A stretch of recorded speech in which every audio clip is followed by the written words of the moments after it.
The Seattle Seahawks just find ways to win. Sometimes a victory turns into a loss, though.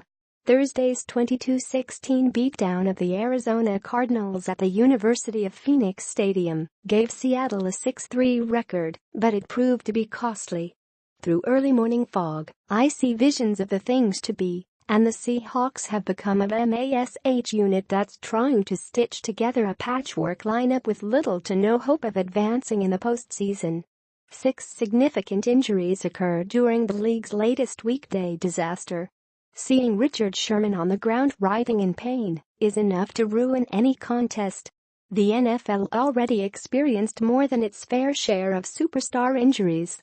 Sherman will join a star-studded injured reserve list that includes Aaron Rodgers, Carson Palmer, Andrew Luck, Deshaun Watson, Odell Beckham Jr., Joe Thomas, Jason Peters, J.J. Watt and Eric Berry. Officially, Sherman suffered a ruptured Achilles tendon that ended his season, per the Tacoma News-Tribune's Greg Bell. The 4-time Pro Bowler's loss is devastating for a defensive plan that relies so heavily on his ability to shut down the left side of the field. Seattle's famous Cover 3 scheme has been successful for multiple seasons, mainly because of 2 players, Sherman and Earl Thomas. Thomas didn't play Thursday due to a tweaked hamstring, per NFL Network's Ian Rappaport.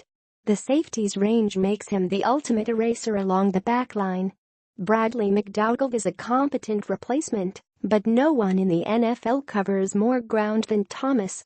Even without the 3-time All-Pro safety in the lineup, Sherman could still shut down his half of the field. The 29-year-old defender uses his 6'3" size and length unlike any other current cornerback. Sherman beats up receivers near the line of scrimmage and defends the run. As soon as he left the field, the Cardinals attacked Sherman's replacement.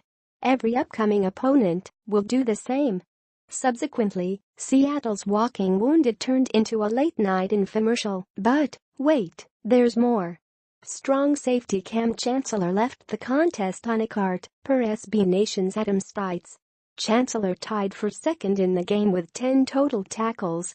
He's an intimidating presence against the run, or over the middle in coverage. His status is yet to be determined, but it's another reason for concern. Michael Wilhoit started at strong side linebacker. He didn't finish the game either, due to an injured calf, per John Boyle of the team's website. Before the previous 3 came off the field, the defense's starting one technique, Jaron Reed, suffered a hamstring pull, per Rappaport. Wilhoit and Reed are role players, but they're important cogs in a system that's taken a step back each of the past 3 seasons.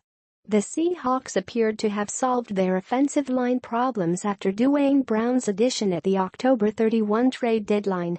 The veteran left tackle can be a stabilizing force, but he needs to be in the lineup to do so. The 32-year-old blocker suffered an ankle injury and didn't return to Thursday's game. The severity of the injury is yet to be determined. With him out of the lineup, Matt Tobin took over at left tackle. The Seahawks traded for Tobin earlier in the year to offset George Fant's season-ending ACL injury.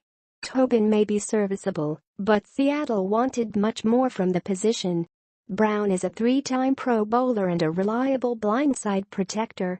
Thursday's offensive front finally looked like it was ready to turn the corner, only to see its latest addition leave without any idea of how long he'll be out of the lineup. Seattle's run game is bad enough, as evidenced by its 3.3 yards per carry against the Cardinals. However, it'll be a little worse without Brown and running back C.J. Prosise. The second-year runner also left the game and didn't return due to an ankle injury. A war of attrition is being waged, and the Seahawks are losing too many battles. Every team needs a little luck when it comes to playing for a championship. In the NFL, the luckiest team is usually the healthiest as well. Seattle's ills are another reason NFL teams shouldn't be asked to play on such a short turnaround for Thursday night football. But there's nothing the franchise can do but move forward with the healthy bodies that remain on the roster. Pete Carroll's squad now has 11 days to heal before it faces the Atlanta Falcons on Monday, November 20th. 2 areas should serve as the team's crutches: quarterback Russell Wilson and its defensive front. Wilson has carried the offense all season, so this won't be anything new. Deteriorating mechanics aside, the Seahawks signal caller always seems to come up with a big play when needed. Seattle has relied on him to provide dynamic plays for so long, there's no reason to think it's going to change.